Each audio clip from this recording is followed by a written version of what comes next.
एक से भले दो आणि दो से भले तीन असं नेहमी म्हटलं जातं आणि हा प्रश्न ज्यावेळी महाराष्ट्र केसरी किंवा आंतरराष्ट्रीय क्रीडा संकुल काका पवारांचं नाव जेव्हा येतं तेव्हा हा प्रश्न नेहमी येतो, कारण हर्षवर्धन सदगीर, महेंद्र गायकवाड आणि शिवराज राक्षे अशी एक से भले दो, दो से भले तीन अशी नावं येतात आणि तिघं हक्कानं सांगतात आम्ही हरलो काय, आम्ही जिंकलो काय प्रश्न नाही, महाराष्ट्र केसरीची मानाची गदा ही आंतरराष्ट्रीय क्रीडा संकुलात आली पाहिजे आणि तेच झालंय। महाराष्ट्र केसरीची मानाची गदा पुन्हा एकदा एका वर्षाच्या खंडानंतर का होईना पुन्हा आंतरराष्ट्रीय क्रीडा संकुलात आली आहे। शिवराज राक्षे मानकरी ठरलाय आणि उपमहाराष्ट्र केसरी दुसरी जी गदा आहे ती घेऊन आलाय महेंद्र गायकवाड। साहजिकच आनंद सगळ्यात मोठा आहे तो काका पवारांना आहे, पण शिवराज खूप मोठं स्वप्न होतं आणि हे स्वप्न दुखापतीमुळे का होईना लांब लांब जात होतं। आम्ही सातत्यानं बघत होतो 2017 अभिजित कटके समोर तुला दुखापत झाली, गेल्या वर्षी खांद्याची दुखापत झाली आणि यावर्षी काकांचं स्वप्न केलंय, घरच्यांचं स्वप्न साकार झालंय। हा वस्तादांचं बी स्वप्न होतं, वस्तादांचं स्वप्न तर राष्ट्रीय आंतरराष्ट्रीय पदक मिळवण्याचं आहे, घरच्यांचं बी स्वप्न होतं, मित्रमंडळींचा बी मला सपोर्ट होता चांगला, जनतेचा पण आशीर्वाद भेटला, त्यामुळे इथपर्यंत मी मजल मारू शकलो।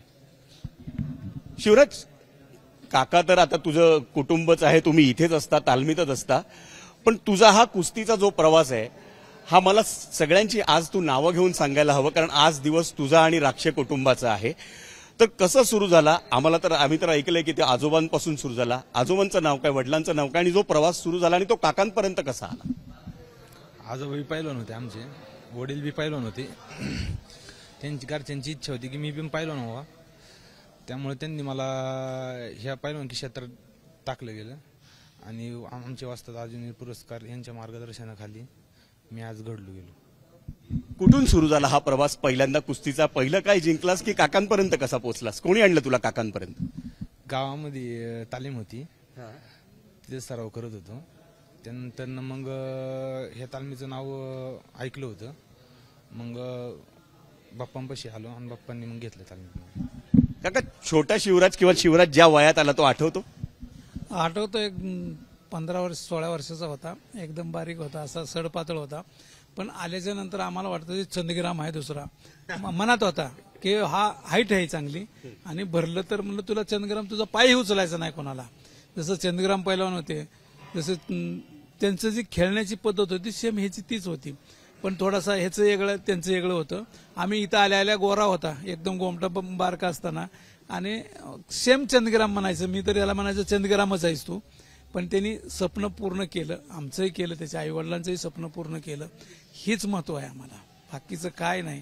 हे हीच आयुष्यात आम्हाला आणि मला तरी, मी कुस्तीसाठी केलं, कुस्तीने मला दिलं, ह्यांनाही कुस्तीचं करावं आणि कुस्तीनंच द्यावं ह्यांना, आणि ह्यानेही पुढे कुस्तीसाठीच द्यावं हीच अपेक्षा आहे। या दुसऱ्या पट्ट्या शिष्याबद्दल काय सांगाल? हा दोन्ही माझेच आहेत, दोन्ही शिकत होते, दोन्ही प्रॅक्टिस करत होते, पण ज्या वक्ताला आमच्या मनामध्ये एकच इच्छा होती, धुडधुड करत होतं माझं मन, थोडंसं खालीवरी होत होतं, त्या खालीवरी मनामध्ये एकदम असं उत्सुकता होत होतं, खालून उसळत होतं मनामध्ये। ज्या वक्ताला सिकंदर संघ कुस्ती चालली होती त्या टायमाला मनामध्ये थोडंसं काळीज हालत होतं, आणि काळीज का हालत होतं की काय करतो की काय नाही, की पहिले 2 पॉईंट गेले होते, त्याच्यानंतर ह्याचा एकच राहिला, त्याचे 3-4 पॉईंट होते, त्याच्यामुळे ती असे दुखतुकता वाटत होती की काय करतो।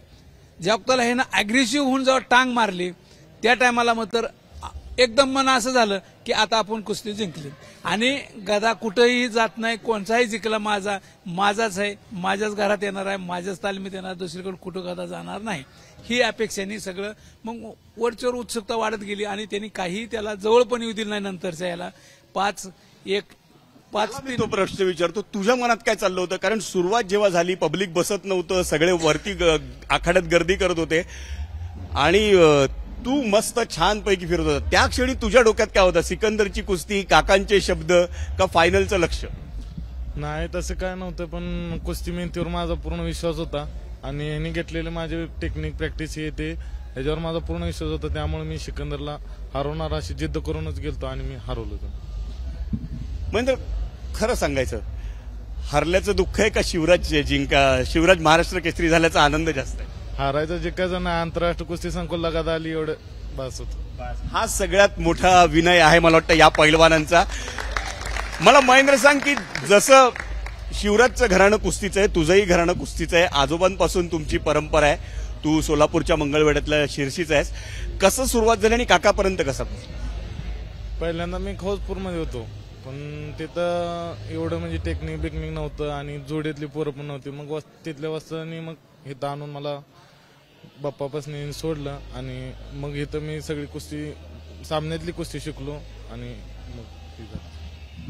तुम्ही जेव्हा महाराष्ट्र केसरीत खेळताय, तू मातीतनं खेळलास, तू मॅटमधनं खेळलास, पण महाराष्ट्र केसरी मिळवायच्या आधी तुम्ही दोघांनी मोठं यश मिळवलंय.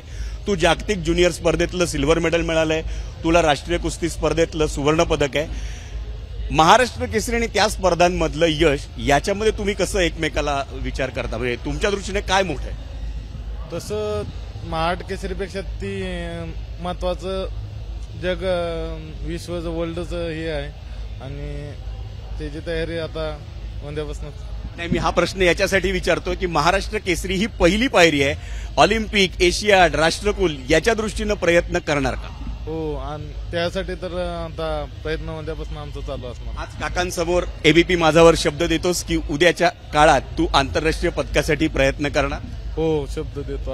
आज आता मी मॅटवर आहे. शिवराज, तू काय सांगशील? तुझ्या दृष्टीनं राष्ट्रीय कुस्ती स्पर्धेतलं सुवर्ण जास्त मोठं आहे का महाराष्ट्र केसरी?